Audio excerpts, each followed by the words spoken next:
हम इनसे पूछना चाहते हैं जब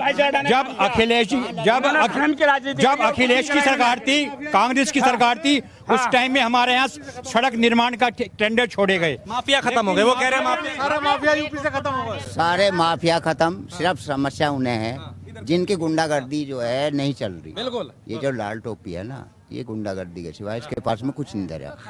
अब बताओ क्या करें इनका। अब ये मुद्दा नहीं, अभी मुद्दे पे। हाँ। और क्या, और ये बताओ क्या चाहिए। अब आप इसे गुंडा मत बोलिए, हम बात कर रहे हैं। हम तो मैं बता रहा हूँ, ये लाल टोपी जो है ना, मैं कह रहा हूँ ये सुन लो। अब क्या कमी रह गई यहाँ, ये बताइए क्या कमी रह गई। कमी ये रह गई, 40 नौजवान मरे थे हमारे भाई फौजी मरे थे। वो RDX कहाँ से आज तक जांच क्यों नहीं हुई उसकी? कौन पकड़ा गया आज तक?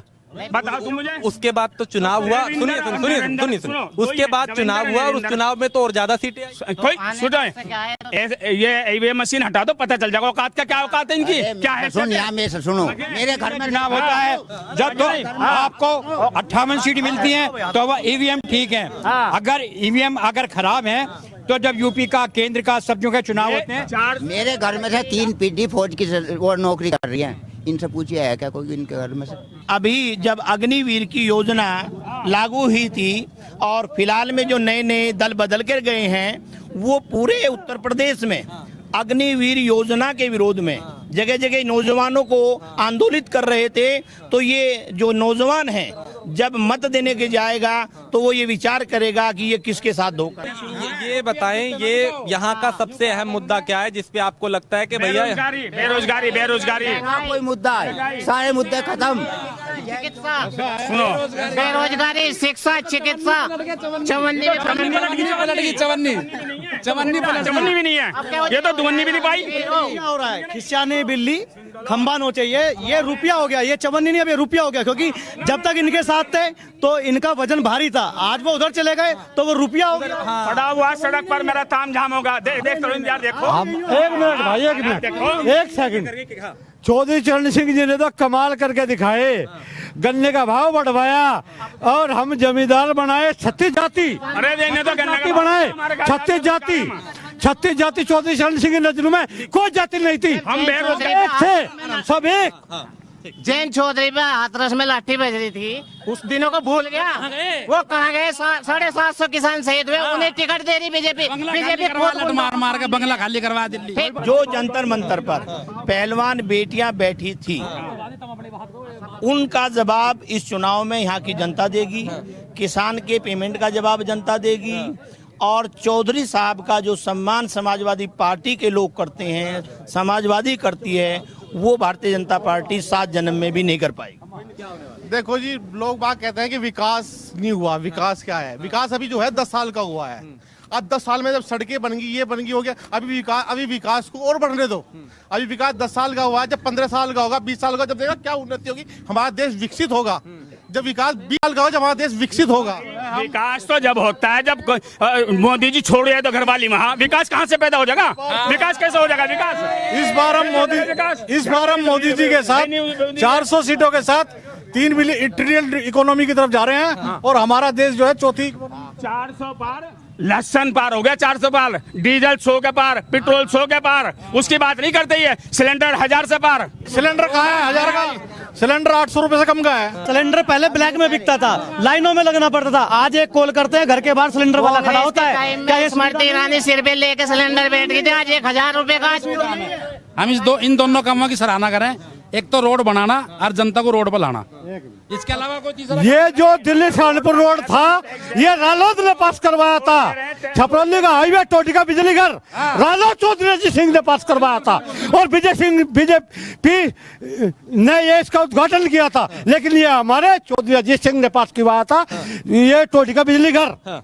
बड़ी बात यह है कि जब बागपत की हम बात करते हैं, क्या किसानों की समस्या का समाधान हुआ? सबसे बड़ी बात यह है, गन्ना मूल्य की बात करें, गन्ना बेल्ट है, किसानों के पास में क्या दिक्कत है ये बताओ। बताइए दिक्कत। 85% गन्ना मिल में जा चुका, लेकिन रेट का पता नहीं लग रहा किस रेट से मिलेगा। रेट काम यूँ कह रहे कि इस गन्ने का पेमेंट ना मिलो हमें 10 साल, लेकिन कानून व्यवस्था ठीक होनी चाहिए। बच्चे कहाँ से फीस कहाँ से भरेंगे अगर 10 साल पेमेंट नहीं मिलेगा? बच्चों की फीस कहाँ से भरेंगे? एजुकेशन कहाँ से देंगे? बीमारी में कहाँ से लगाएंगे? आपने कह दिया 10 साल हमें पेमेंट ना मिले तो सरकार क्या जरूरत पड़ रही है ये तो बता दो। सरकार जो है जब फ्री चाचा मोदी की एक प्राथमिकता है, भिखारी बना दिए, 5 किलो उस पर अनाज पाइयो, तरक्की है, विकास करा, 5 किलो अनाज दे रहे हैं। 5 किलो अनाज में क्या हो रहा है बताओ तुम मुझे? विकास 80 करोड़ मोदी जी कह रहे हैं, हमारे मोदी जी कह रहे अनाज हैं, बंद क्यों नहीं करते?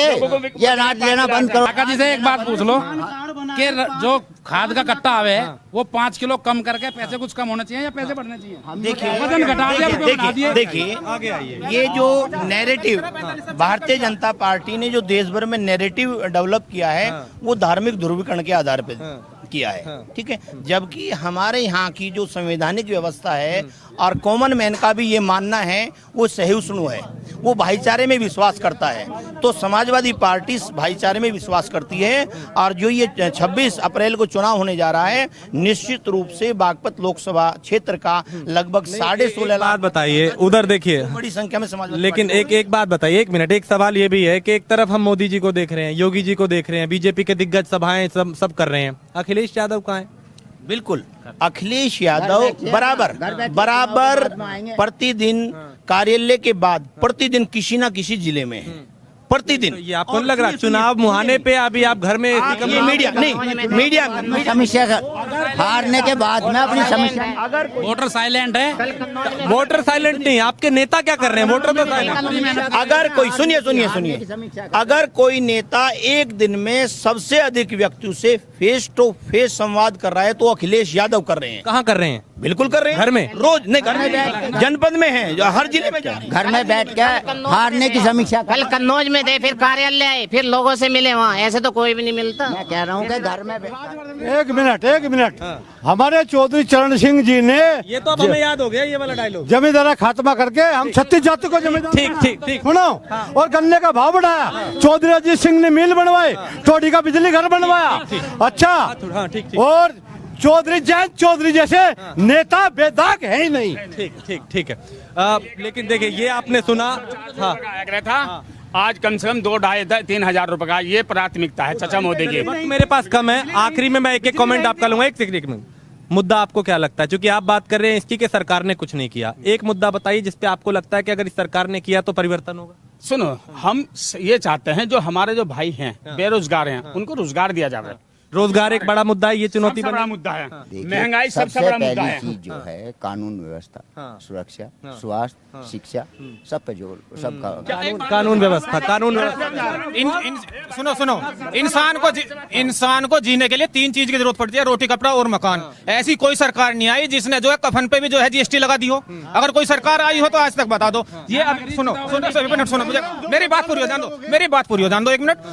ये जितने भी कह रहे हैं किसान जब से देश और प्रदेश में जो है बीजेपी की सरकार आई है, इतना अहंकार और इतना हिटलर शाही रवैया है। मैं आपको एक शेर के जरिए बता दूं कि घमंड ना करो यारो, तस्वीर बदलती रहती है, शीशा वो घमंड ना करो यारो, तकदीर बदलती रहती है, शीशा तो वही रहता है, तस्वीर बदलती रहती है। लेकिन यहाँ की तस्वीर बदलने वाली है। तस्वीर बदलेगी। देखो जी, भाई साहब ने कहा है कि रोटी, कपड़ा और मकान ये तीनों सुरक्षा उसके लिए है। मोदी जी ने रोटी भी दिया, लोगों को राशन दिया है, ये दिया है। दूसरा मकान दिए हैं, लोगों की छत दी है। राशन आ कहाँ से रहा है? किसान की बोरी में चोरी हो रहा है। जिनको मिल रहा है ना कह रहे हैं इन्हें शौचालय से विकास करे। घमंड की आंधियों से दरख्त की हर शाख चटक जाएगी, घमंड की आंधियों से दरख्त की हर शाख चटक जाएगी, शाख वही बचेगी जो लचक जाएगी। और ये उसकी बात करें कानून व्यवस्था की, कानून व्यवस्था कहाँ है? मुन्ना बजरंगी जेल में रहा है सिंह। कानून व्यवस्था, लेकिन नहीं, कानून व्यवस्था को लेकर लोग बोलते हैं, कानून व्यवस्था को लेकर। ठीक है, मुझे आप जल्दी से कार्यक्रम खत्म करना है मुझे। चाइना के सामान की और मोदी के जुबान की कोई गारंटी नहीं भाई साहब। लेकिन मोदी की गारंटी, चूंकि वक्त मेरे पास वक्त इतना ही था। मोदी की गारंटी का जिक्र चूंकि हर जगह हो रहा है, लेकिन ये कह रहे हैं कि उनकी गारंटी का भरोसा नहीं है। ठीक है, चलिए, वक्त इतना ही था। बागपत के लोगों की राय आपने सुनी और यहाँ पे आपने सुना कि कोई पक्ष में है, कोई विपक्ष में है, लेकिन मुद्दों की बात जब करते हैं, मुद्दे क्या होंगे, तो यहाँ का समीकरण बड़ा दिलचस्प हो गया है। जयंत चौधरी पहले इंडी अलायंस के साथ थे, अभी एनडीए के साथ है, उनके इधर से उधर जाने के बाद भी यहाँ के समीकरण बदले हैं। लेकिन क्या होगा वो 4 जून को पता चलेगा जब नतीजे आएंगे। कैमरा पर्सन राज के साथ मैं राजेश कुमार, बागपत।